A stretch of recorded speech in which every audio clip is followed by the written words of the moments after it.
Non immigrant visa নিয়ে আমেরিকাতে আসে, এখন সেটা টোটালি অফ করে দিয়েছে। বাচ্চা জন্ম হলেই আপনি আমেরিকার ন্যাশনালিটি পাবেন না। আসসালামু আলাইকুম, আমি আরিফ খান, ইউরোপিয়ান ট্যুরস ভ্যাকেশন থেকে আপনাদের স্বাগতম। আজকে কথা বলবো আমেরিকার নতুন একটা রুলস নিয়ে, যারা ইতিপূর্বে বার্থ ফর চাইল্ড।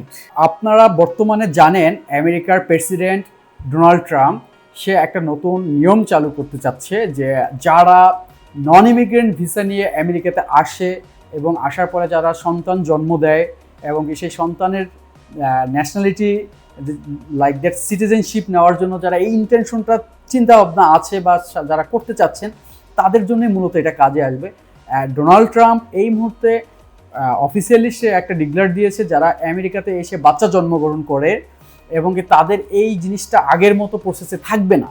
এখন যেমন আগে কি ছিল, আগে ছিল আপনি আমেরিকাতে গিয়ে আপনার যদি সন্তান ওখানে জন্মগ্রহণ করে সে অ্যাজ এ বাই বার্থ হিসাবে সে আমেরিকান ন্যাশনালিটি পেয়ে যেত।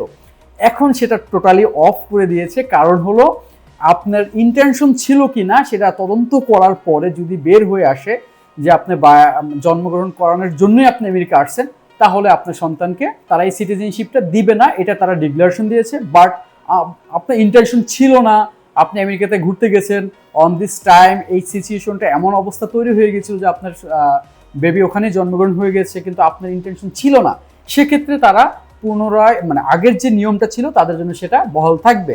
বাট এখন বাচ্চা জন্ম হলেই আপনি আমেরিকার ন্যাশনালিটি পাবেন না যতক্ষণ না তারা এটা ভেরিফাই করতে পারতেছে যে আপনার ইন্টেনশন কি ছিল। আপনি আমেরিকাতে ঘুরতে এসেছিলেন বাট আনফর্চুনেটলি আপনার ডেলিভারিটা হয়ে গেছে আমেরিকাতে, আপনার ইন্টেনশন ছিল না, বা ইতিপূর্বে আরও কয়েকবার আসছেন আপনি আমেরিকাতে, এরকম অনেক প্রিভিয়াস রেকর্ড আপনার ওরা চেক করবে। চেক করার পরে যদি ওদের মনে হয় না আপনার আসলে অনিচ্ছাকৃতভাবেই এখানে আপনার বাচ্চা জন্মগ্রহণ করেছে, সেক্ষেত্রে সে বাই বর্ন হিসেবে আমেরিকান ন্যাশনালিটি পাবে। যে আমি আমেরিকাতে আমার বাচ্চা জন্মগ্রহণ করাতে চাই, সেক্ষেত্রে এই জিনিসটা একটু মাথায় রাখবেন। আগের নিয়মটা কিন্তু এখন বর্তমানে টোটালটাই একটু ক্রিটিক্যাল হয়ে গেছে, ওই নিয়মটা নেই।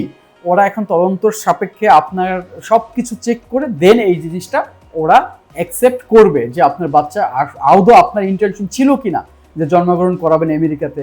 এই রকমের ডিসিশনটা যদি ওদের ফেভারে আসে তাহলে আপনার সিটিজেনশিপটা কিন্তু হোল্ড হয়ে যাবে। দিবে না এমনটাও না, ওরা আরো বেটার তদন্ত করবে, তারপরে ডিসিশন নেবে দেওয়া যায় কিনা। তো সবাই এখন থেকে এই রকম ইন্টেনশন থাকলে অবশ্যই আপনারা এই জিনিসটাকে ফলো করবেন। আপনাদের ইন্টেনশনটা যাতে ওরা না বুঝতে পারে, আপনার যদি চিন্তা ভাবনাও থাকে, বাট এটাকে খুব কেয়ারফুলি করবেন যাতে ওদের গাইডলাইনের সাথে যাতে ম্যাচ না করে। অবশ্যই এই রুলসটা ফলো করে আপনারা সামনে ভিসার জন্য অ্যাপ্লাই করবেন অথবা ট্রাভেল করবেন। ভিসা যাদের ইতিপূর্বে পেয়েছেন, যারা চিন্তা ভাবনা করেছেন যাবেন, তারা অবশ্যই এই গাইডলাইনটাকে একটু ফলো করে যাবেন, তাহলেই প্রসেসটা টোটালটাই আপনার জন্য ইজি হয়ে যাবে। তো সবাই ভালো থাকবেন। আর আমার ইনফরমেশনটা কেমন হয়েছে অবশ্যই কমেন্ট করে জানাবেন। আর আপনারা কি ধরনের ইনফরমেশন চান আমাদেরকে কমেন্ট করে জানান। ইনশাল্লাহ আমরা ট্রাই করবো আপনাদেরকে সেই রিলেটেড ভিডিও দেওয়ার জন্য। সবাই ভালো থাকবেন। আসসালামু আলাইকুম।